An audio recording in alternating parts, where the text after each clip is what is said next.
In December 2022, a 15-year-old boy sat in front of a television and celebrated.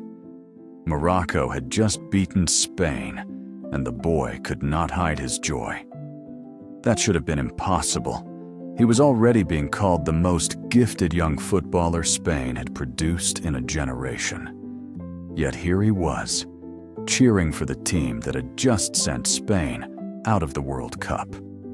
There is a photograph of that night. In it, a teenager grins as his father's country wins, while the country that wanted to claim him as its own goes home. 4 years later, the same boy walked onto a pitch and did something almost no one believed he could. He beat Morocco in a World Cup semi-final. Then he lifted the trophy for Spain. His name is Lamine Yamal. He is, by most measures, the most watched teenager in football. And to understand how those two moments can belong to the same person, we have to ask a question most people are afraid to answer out loud. Who does he actually belong to? Spain, Morocco, or neither? Lamine Yamal was born with two inheritances. His father came from Morocco. His mother came from Equatorial Guinea. He grew up in Rocafonda, a working-class neighborhood in Mataró, on the edge of Barcelona. Two flags, two languages, two different stories of home, all of them folded into one boy. Even his name carries the split. It is not a first name and a surname in the usual sense. It is two given names, fused together, a reminder from the moment he was born that he would never be just one thing. And he never hid where he came from. After almost every goal he scores, he does something millions of people have seen, but few understand. He raises his hands and shapes 3 digits. 3, 0, 4. That is the postcode of Rocafonda. Long before the world started arguing over which nation he belongs to, the boy had already answered the question. He belongs to a neighborhood. For years, none of this seemed to matter. People did not talk about his ancestry. They talked about his talent. Coaches saw a prodigy. Scouts saw the future. Barcelona saw a child so rare that an entire academy was reshaped around him. He broke into the first team as a boy, broke record after record, and the country began, quietly, to claim him as its own. But an identity that is harmless in peacetime becomes dangerous the moment a nation needs a symbol. And Spain was about to need one. To understand how strange his rise became, we have to go back to that night in 2022. The boy in front of the television was not hiding who he was. He celebrated Morocco openly, the way a son celebrates his father's country. It was not defiance, it was honesty.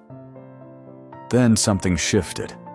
Spain, wounded and rebuilding after that defeat, looked around for its next great hope. And the answer turned out to be the same boy who had cheered against them. He was handed one national shirt and told, gently at first, and then insistently, that it was his destiny. Everywhere he went, people compared him to the greatest player of all time. The label was meant as praise, but a comparison is also a cage. Nobody stopped to ask whether a child with 2 homes could carry the hopes of one nation without losing a piece of himself. The adults were too busy watching him run. The boy, for his part, kept his eyes on something simpler. When someone asked him what he wanted to win, he did not say one trophy. He said many. He was not fighting about identity. He was trying to play football. By the summer of 2026, that destiny had a stage, a World Cup semi-final. On the other side stood Morocco, the team of his father, the team he had once cheered for.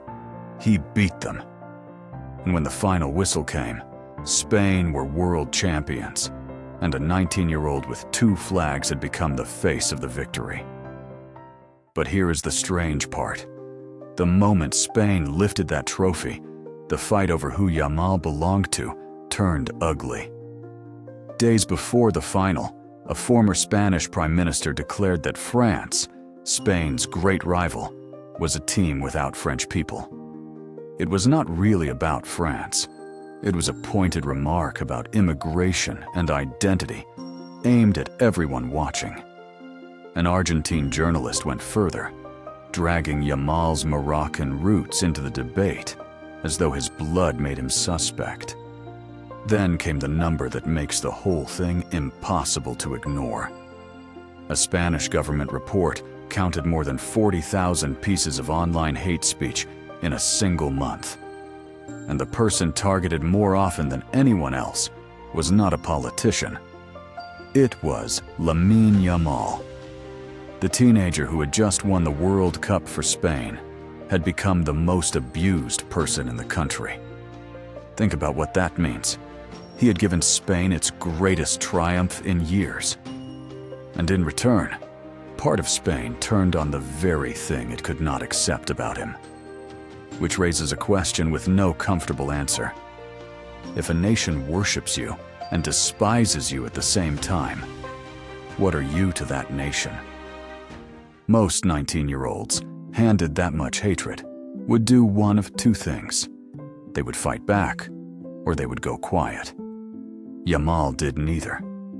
When the controversy finally reached him, he answered with a single sentence: "If football serves any purpose, it is to integrate." That is the entire story, compressed into 11 words. He did not defend his identity. He did not attack his critics. He simply refused to be used. The men who wanted to turn him into a symbol of division discovered that the symbol would not cooperate. It is worth pausing on how rare this is. He had every excuse to be angry, and every reason to be bitter. Instead, a teenager caught between two countries, two flags, and 1,000 voices telling him which one he belonged to, chose the only answer that belonged entirely to him. He did not ask to be a symbol. But when they made him one anyway, he decided what kind of symbol he would be. So who does Lamine Yamal actually belong to? Spain? Morocco? Neither? The question was never really about flags. It was about something deeper, whether a person gets to decide who they are, or whether the world decides for them. In 2022, a 15-year-old boy celebrated his father's country and meant it. In 2026, a 19-year-old man won the World Cup for the country that raised him, and meant that too. Both things are true. Neither cancels the other out, and the proof was there all along, in a gesture he never stopped making. 3, 0, 4. He never chose between his two homes. He carried both of them, and he carried the neighborhood too. When the world tried to force him to pick a side, he showed it something it had not expected. The ending you choose is rarer than the ending that chooses you. Thank you for watching. If you enjoyed this documentary, please like, share, and subscribe for more stories like this. Thanks for watching. What story should we cover next? Let us know in the comments, and don't forget to subscribe.